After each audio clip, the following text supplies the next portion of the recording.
Sen anlat Karadeniz.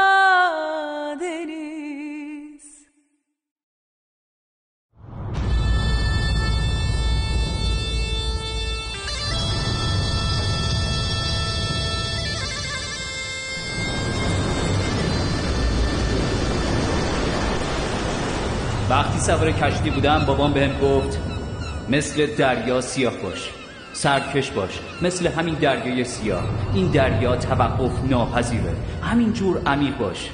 اگه شبیه دریای سیاه بشی میفهمی که چجوری باید در برابر امواجش مقاومت کنی.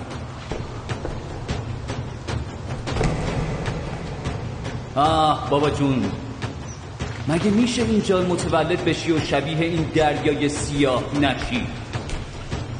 بابا ما همون بچه‌ای هستیم که از درختای بلوط بالا میرفتیم، ما صخره‌های شیبدار زیادی رو گذروندیم، ما همون بچه‌ای هستیم که از روی رودخونه‌های وحشی و خروشان میپریدیم و راهمون رو تو کوههای مه‌آلود پیدا میکردیم.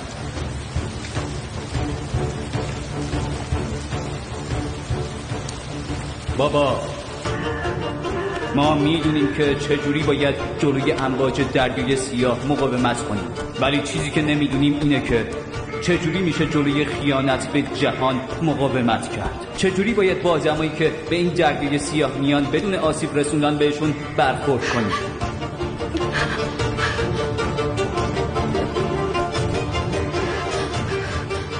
میگن وقتی تو دریای سیاه امید از بین میره، لجبازی جای اونو میگیره. دریای سیاه، حالا تو باید جواب بدی.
نفس.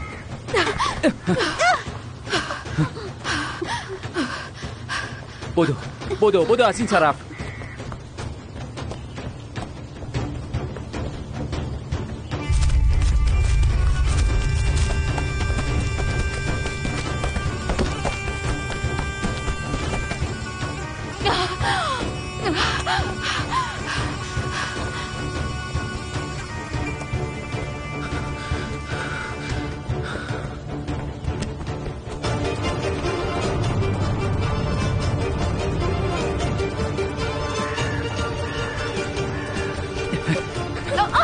نفس. بلند شو، زود باش، یالا، چیزی نمونده. از این طرف، از این ور. بدو.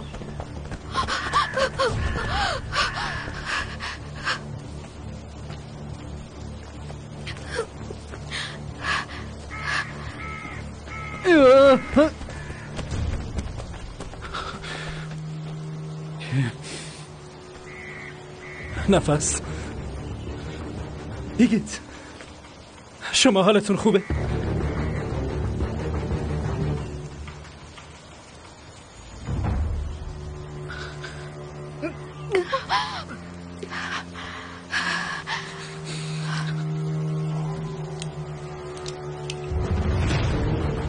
سره بی ناموس، تفنگ تو بیار پایین وداد.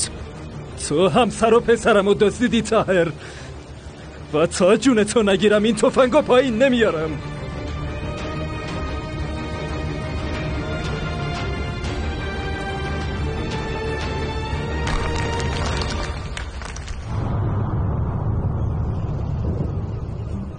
دو روز قبل. هی! اون اونجا چیکار میکنه؟ دندگی کرده رئیس. کاپیتان طاهر داره درستش میکنه. تو کاپیتانی؟ چه کاپیتانی؟ تو اونجا چیکار میکنی بچه؟ زود باش بیا پایین. اینو درست کنم بعدش میام پایین رئیس. انگار داره در جلویی رو روغن کاری میکنه. آخه بچه جون اگه داداشت تو رو اونجا ببینه هممونو با این جرثقیل آویزون میکنه. زود باش بیا پایین. این واقعا دیوونه است.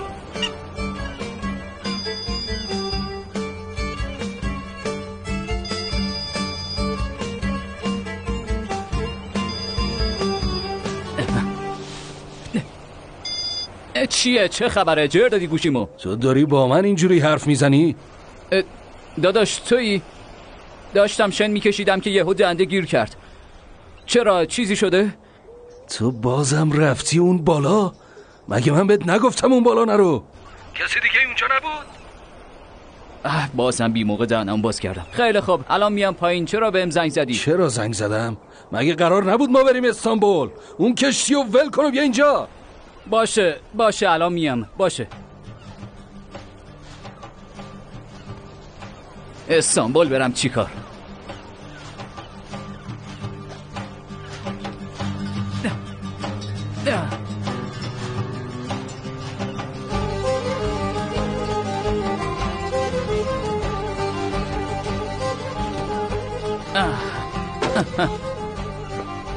بچرخونش. بچرخون.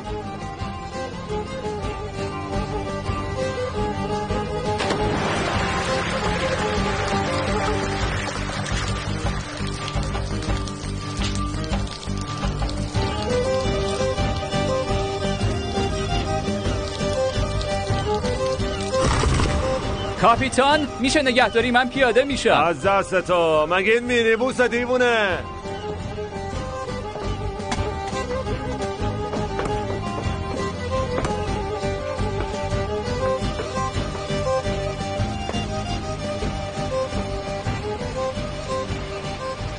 بابا بدری منو ببر تا ساحل برسون.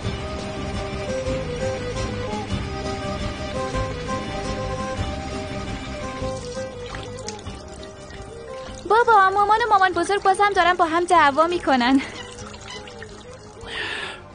باشه بیا دخترم بیا بریم عزیزم.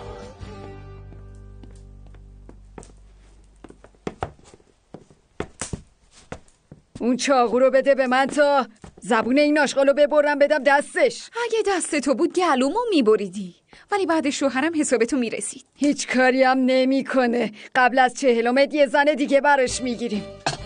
تو جرأت داری این کارو بکنی؟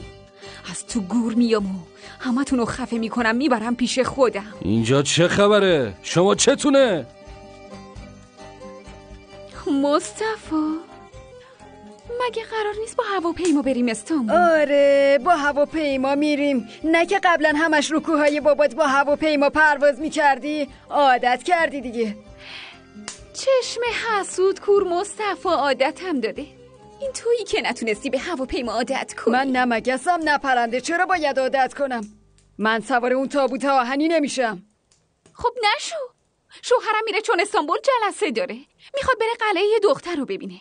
من نمیفهمم تو چرا میخوای بیای دنبال ما؟ مصطفی زنتو ساکت کن وگرنه خودم ساکتش میکنم و خیلی بد میشه. مامان آسیه مامانم هم با ما میاد چون از هواپیما میترسه با ماشین کی گفته من میترسم؟ فقط اون تابوت آهنی خفم میکنه. خفه میکنه؟ منم خفه میکنم به خدا. آسیه کشش نده، با ماشین میریم. یالا. مامانم 1 عروس 0. مصطفی آسیه میگم کشش نده. به جنب.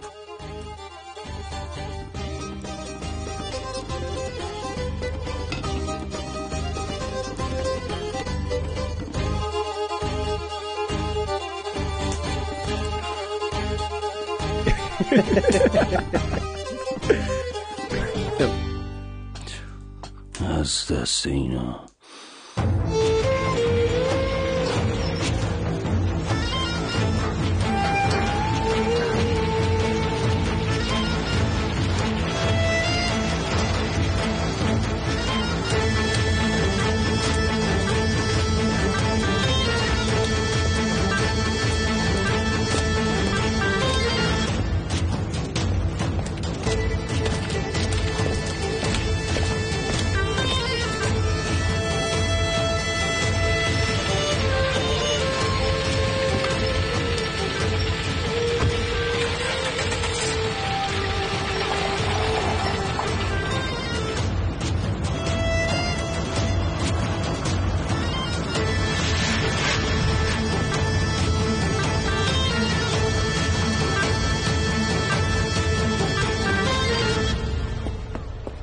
خسته نباشین بچه. ممنون رئیس، بفرمایین تو. نه ممنون، ما داریم میریم استانبول، کارگاه میسپارم به شما.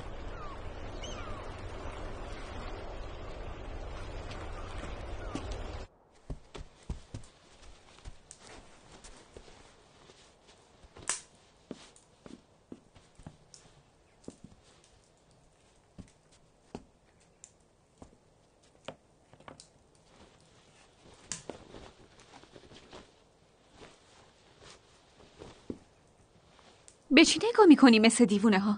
حالا دیگه دیوونه هم شدیم آره؟ خب چرا اینجوری نگاه میکنی؟ میگن نگاه کردن به خوشگلا ثواب داره، منم برای همین نگاهت میکنم. اگه نگاه کردن به خوشگلا ثواب داره پس حتما جای تو بهشته. وای آسیه وای جانم مصطفی جانم. اینجا آتیش گرفت و سوخت. اونم چه آتیشی، تازه گر گرفته. وای از دست اینا. اینجا مجرد داریم، زشته داداش. 9 ساله که دارم تحمل میکنم، این بیابرویی همیشه با همون بوده. طاهرم اومد، بجنبین یالا، شما هم زودتر برین، کارگاه رو خالی نذارین. باشه داداش. بس فعلا. بیا بغل عمو ببینم.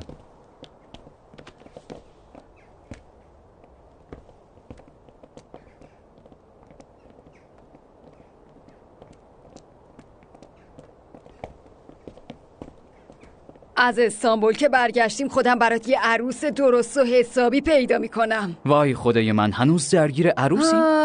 به نظر من بهتر مرجانو بگیری، دختر جمیلو میگم، عروس خیلی خوبی میشه. احترام به بزرگترارم میفهمه، این خیلی سلیط است. اوه مامان اینقدر رو اعصاب من را نرو، بی خیال عروس شو. نه خیر نمیشم، همین که برگشتیم مرجانو میگیرم. مامان اینقدر اسم این دختره رو نگار، وقتش برسه خودم واسط عروس پیدا میکنم. اگه به خودت باشه میری یه دیوونه مثل خودتو پیدا میکنی. نگران نباش، یه دختر پیدا میکنم که کاملا مثل خودم باشه. نه خیلی هم نباید شبیه من باشه. مرجان بهترین گزینه است، دهن داره زبون نداره. باشه مامان، برو بشین، برو دیگه. برو اون ور ببینم.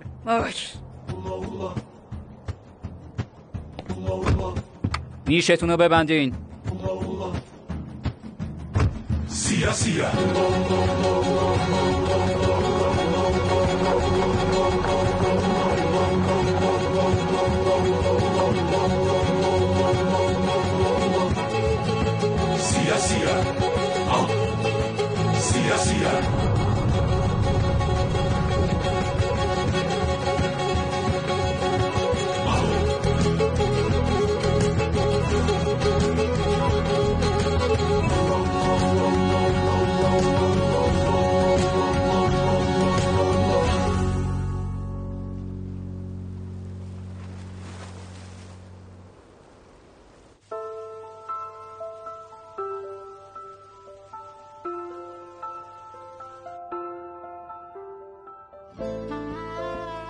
اینجا نیست.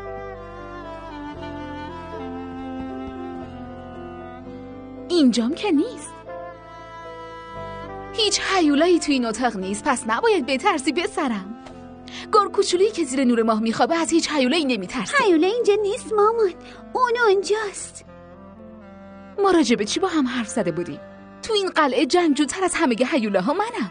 حالا این آهوی آبی یه بوس آبدار میخواد.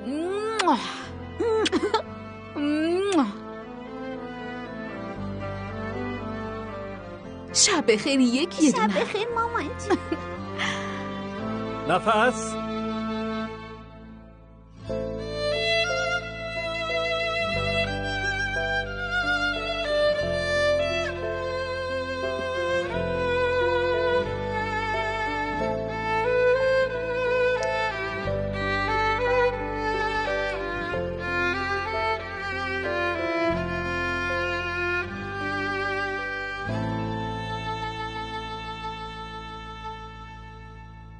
نفس.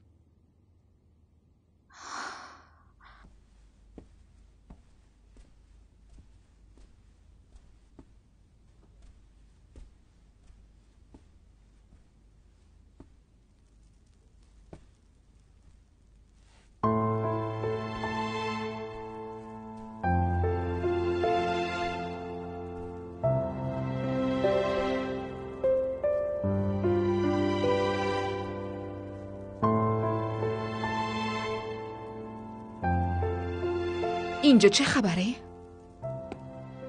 بازم یادت رفت نفس؟ چی رو؟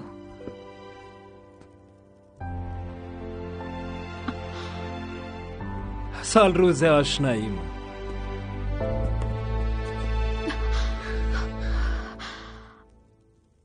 روزی که همو دیدیم جشن گرفتن نداره. عشقم، من دارم سعی میکنم از اول شروع کنیم. آخه تو چرا اعصابمو خورد میکنی؟ هنوزم فراموشش نکردی؟ ودت من خوابم میاد. نه خیر، امشب خوابی در کار نیست. میخوام جشن بگیریم عزیزم.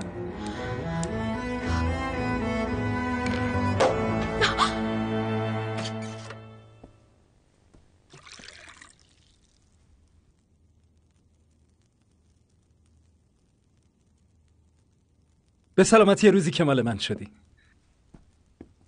من مال تو نیستم. چرا هستی؟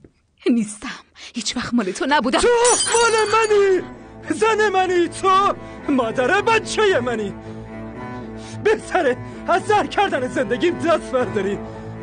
دست بردار، دست بردار.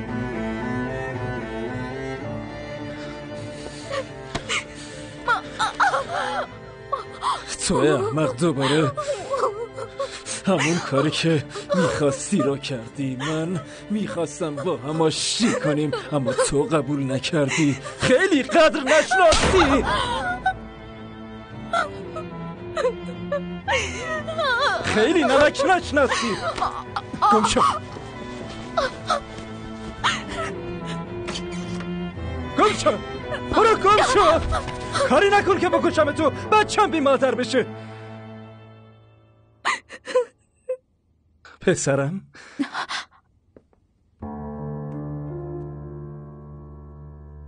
پسرم، چیزی نیست، چیزی نیست، چیزی نیست عزیزم.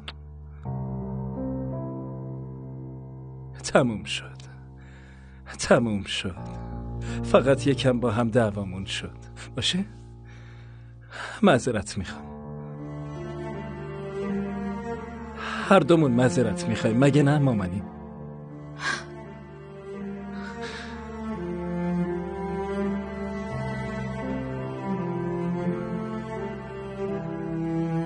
نفس.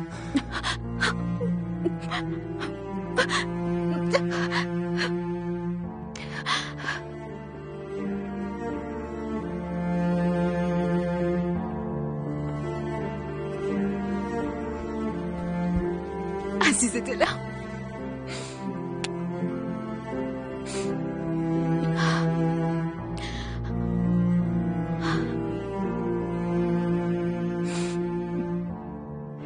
ناراحت نباش دیگه. نه یه دونه من. ما امروز دشمن رو شکست دادیم، ارزششو داشت.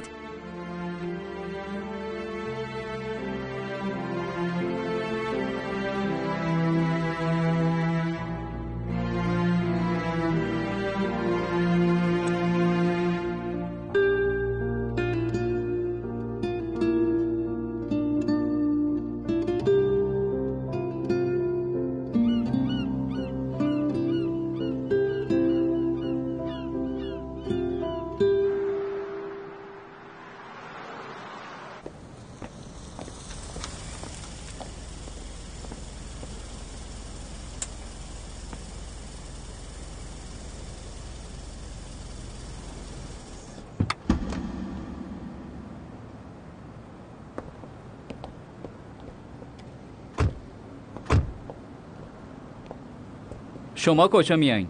تو ماشین منتظر باشین. چطوری منتظر بمونیم؟ گرسنه ورمون داشتی و آوردی. ما رو تا یه جایی برسونین دیگه.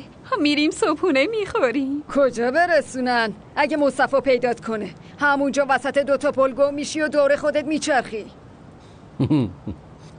من خیلی بتونم نهایتش دهن تو رو میبندم تا بشه یکم نفس کشید. برای چی دور پل بگردم؟ آسیه، من که چیزی نگفتم مصطفی. گفتم نمیخوام برم دور پل بگردم. خفه شو تا شالتو دور گردنت نپیچوندم و ننداختم تو صندوق عقب. والا حتما جایی برای نشستن هست. اینا بازم با هم کلکل میکنن، گفته باشم. میرین تو ساکت میشینین با هم سر و کله بزنین، خدا شاهده با من طرفین، فهمیدین؟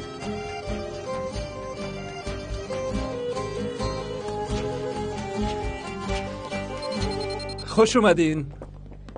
خیلی ممنون. چشممون به در موند آقا مصطفی. ببخشید دیر شد. حالتون چطوره؟ ممنون، داشتم و بهتون معرفی میکنم، طاهر کاللی. خوشبختم. ما خیلی وقته که داریم با هم کار میکنیم. سرمن زیاد اومدم اما تا حالا شما رو ندیدم. بیشتر تو کشتی هم، خیلی شرکت نمیام. پس بذارین منم دخترم ایشانو بهتون معرفی کنم. ایشان جون، مصطفی کاللی صاحب شرکت ماسه کاللی. خوشبختم از آشناییتون. ممنون آبجی. وداد همش راجع به دریای سیاه و سرمنی حرف میزنه. نظر لطفتونه. از شمام خیلی تعریف میکنه. مثل کنه بهش چسبیده، ولش هم نمیکنه. باید گوش این زنه رو جات با اون مغز کوچیکت گن میزنی به کار بچه‌ام. سلامون علیکم. ببخشید؟ در جواب سلام ببخشید نمیگن، باید بگی علیک السلام. من آسیه کاللی، خانم آقا مصطفی هستم. جدی؟ نمیدونستم شما میایین. میدونم. مصطفی خواست خانم و دخترشم بیاره تا استانبولو ببینیم. خیلی اصرار کرد، ما هم اومدیم. کار خوبی کردین، خیلی خوش اومدین. من وداد سایر هستم. خوشوقتم. خیلی ممنون. این دخترتونه؟ آره، باله. سلام دختر خانم خوشگل. شما هم خیلی خوش اومدی. منم یه پسر دارم، فقط یکم از تو کوچیک‌تره. خوش اومدین خاله جون. ممنون پسرم. خوش آمدگویی دیگه بسه، نصف روزمون رفت، بهتره به کارمون برسیم. بفرمایید. بفرمایید.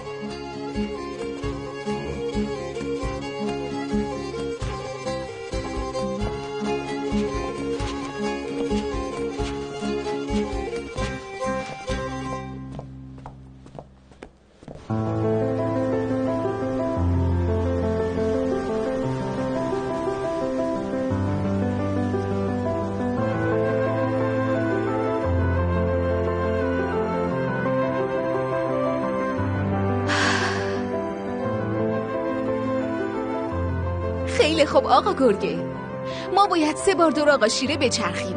هر کی زودتر تموم کنه برنده است. وایسا من نه خیر، من برنده میشم. نه خیر، من میبرم. نه خیر، من برنده میشم. کم بوده، من پشت سرتم آقا گرگه. نه خیر، وایسا دارم میرسم، زود باش.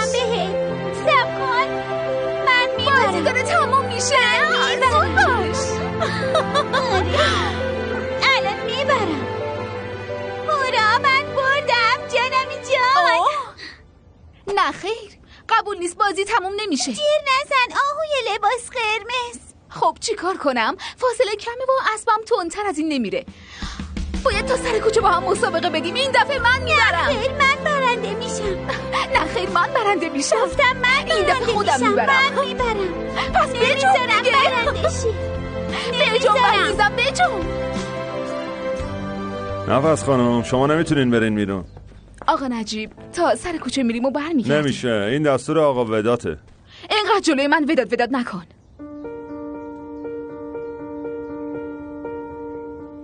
آقا نجیب تا سر کوچه مسابقه میدیم و برمیگردیم. فرار که نمی کنیم.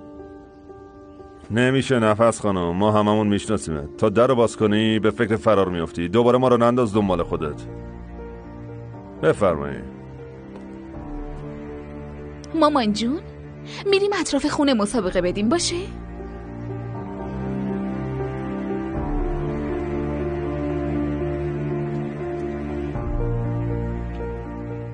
ببخشید میشه ما این سر رو از بیرون نچرخین؟ برین تو خونه تو رو خدا. چرا؟ خیلی برات سخته؟ سختته با این که همه اینا رو میبینی بازم سگ وداد باشی ها؟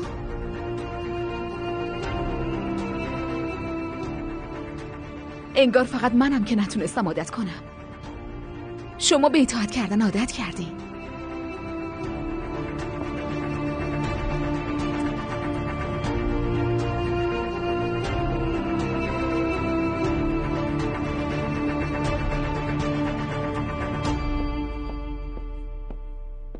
$10 دیگه هم کم کنین آقا مصطفی.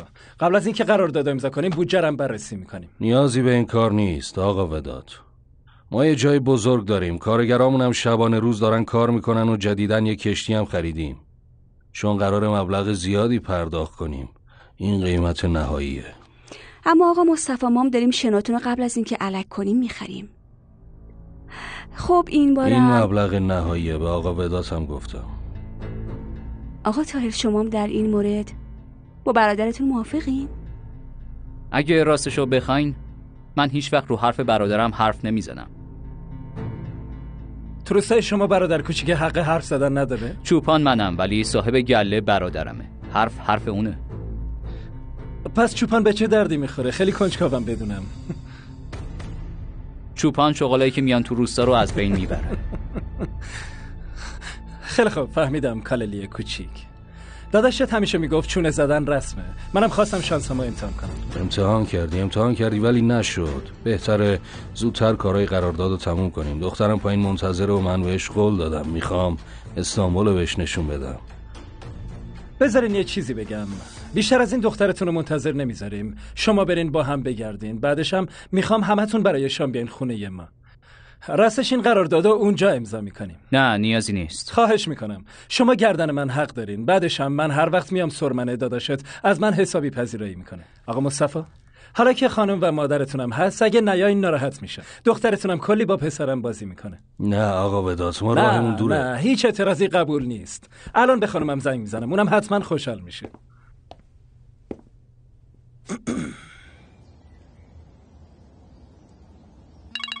کن پسرم الان میگیرمت. دیدی گرفتمت.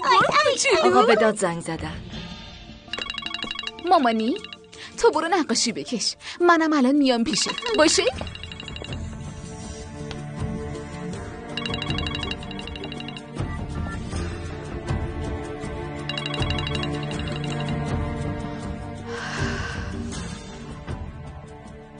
چی میخوای؟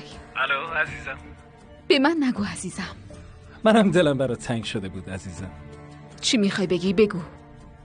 عزیزم میخواستم بگم امشب مهمون داریم. کارای لازم رو انجام بده باشه؟ منظورت اینه که کبودیامو بپوشونم؟ منم خیلی دوستت دارم عزیزم. خدا لعنتت کنه وداد. میبوسمت. نفس خانوم تلفن. بگیرش وگرنه صاحبت عصبانی میشه. پسر من چی کار میکنه؟ چقدر قشنگ کشیدی. خب من چی بکشم؟ ببینم این تویی یا من؟ پس بیا منو بکشیم.